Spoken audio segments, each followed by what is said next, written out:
देखो बच्चे यहोवा का दिया हुआ भाग है, लेकिन पहले ट्रांसलेशन में जो हम लोग पढ़ते हैं वहां क्या लिखा हुआ, लड़के जो आप लोग पढ़ रहे हो। फिर हमारी तो बेटी का जन्मदिन है। जब हमारी बेटी का जन्मदिन है तो हम इस बात को कैसे समझेंगे।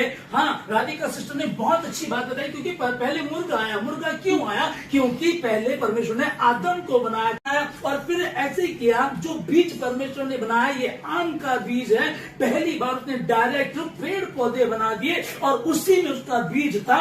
अब ये बीज जहां बोगे वहीं से उत्पन्न हो जाएगा। हालेलुया, ठीक है ना। तभी सवाल ये आता है कि पहले मुर्गी आई के अंडा आया? तो पहले मुर्गी आई।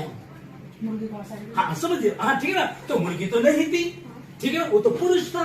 तो डायरेक्ट क्या था, परमेश्वर कुछ भी कर सकता है। एक प्रजाति जानवरों में पाई जाती है जो दरियाई घोड़ा होता है। वो घोड़ा बच्चे को जन्म देता है, घोड़ी नहीं देती उसमें, ठीक है ना। ओके, मालूम है क्या बनाया? पहले उसने परमेश्वर ने कहा कि पृथ्वी, परमेश्वर ने जल को जल से अलग कर दिया। फिर उसने शब्दों से कहा, चांद को शब्दों से कहा, तारों को शब्दों से कहा, पेड़ पौधे शब्दों से कहा।